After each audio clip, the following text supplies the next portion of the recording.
Hey there, and welcome back for another deep dive. You know those mood swings that people always talk about with menopause? Are they really just a normal part of it, or could they be something more serious? And with treatments like hormone therapy, what are the risks? We're going to tackle those questions head on today, diving into this info sheet from the Australasian Menopause Society, AMS for short, and this really interesting study from JAMA Network Open. It's all about hormone therapy and depression. Yeah, it's such an important topic. I think we often focus so much on the physical symptoms of menopause, but the mental health piece of the puzzle is just as important. 100%. So let's get into it. Okay, so first things first. Yeah, this AMS sheet basically says those mood swings so many women experience during menopause are totally legit. We're talking like irritability, anxiety, low energy, feeling hopeless even. And here's the thing, it doesn't always stop at just feeling a little blue. Right. For some women, it can actually become serious depression, maybe even suicidal thoughts, especially if they've had issues with depression before. And the thing is, there's a biological reason for all of this. It's not just in your head, it's the estrogen. So during perimenopause, the time leading up to menopause when your periods start changing, estrogen levels are basically on a roller coaster. Uh-huh. And estrogen plays a huge role in how our brains work, especially when it comes to mood. Okay, so break that down for me a bit. How does estrogen actually affect our mood? Well, there are these chemical messengers in our brains called neurotransmitters, right? Ah, And serotonin is one of the big ones that helps regulate mood. Estrogen actually interacts with serotonin, makes sure everything stays balanced.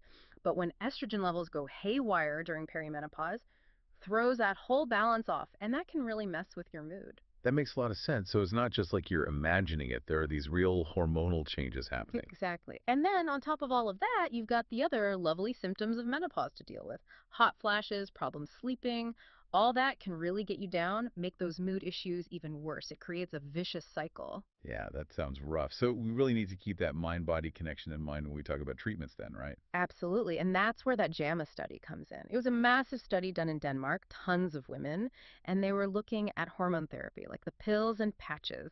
And this is where it gets really interesting. All right, you've got my attention. They found that taking systemic hormone therapy, the kind that affects your whole body, was linked to a higher risk of depression, especially in those first few years of taking it. Oh, wow. Okay, so it's kind of a catch-22 then. You're trying to manage all these difficult menopause symptoms, but then there's this potential downside with the hormone therapy. It seems like a tough decision. It is. It really is. And it just goes to show how important it is to talk to your doctor about all of this. But don't write off hormone therapy completely just yet. Oh, Remember how we were talking about systemic hormone therapy? Well, the study also looked at local hormone therapy, which is more, targeted, like vaginal estrogen cream, for example. And get this, they found that local hormone therapy didn't have that same link to depression. really? So it's not all hormone therapy, just the systemic kind.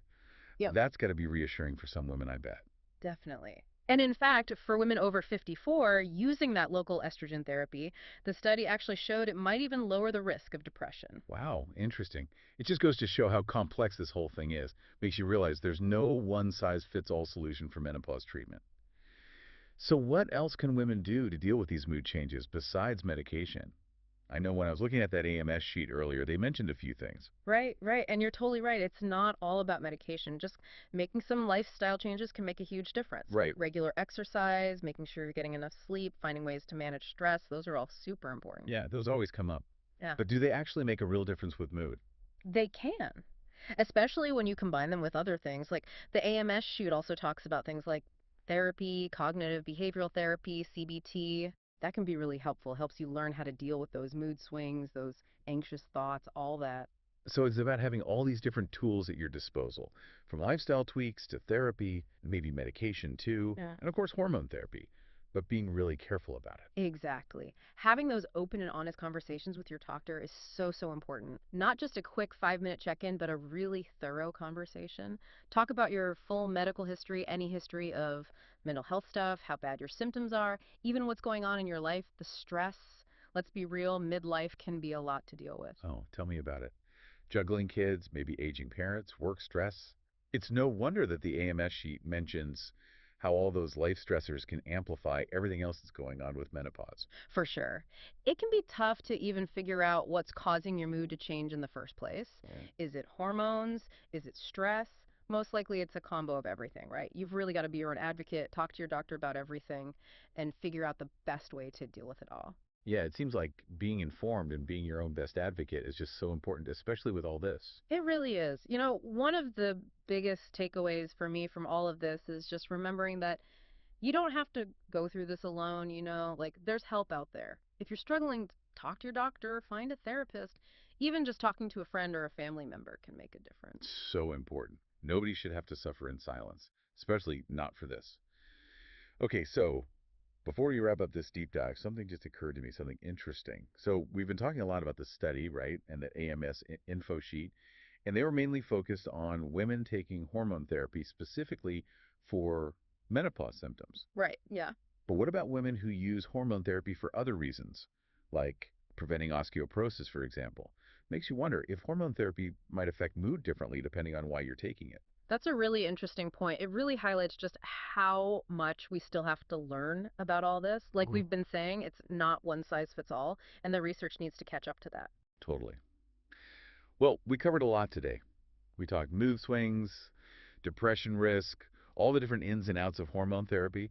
And of course, we talked about how important it is to think about all those other things going on in your life, the stress, and how that can affect how you feel. And don't forget, lifestyle changes, all that stuff we talked about, plus therapy, those are all part of the picture too. Absolutely. Those are crucial. We hope you're walking away from this deep dive feeling a bit more informed, feeling empowered, and most importantly, ready to really advocate for your own well being as you go through menopause. It's been great diving into this with you. Thanks for joining us, and we'll catch you on the next deep dive.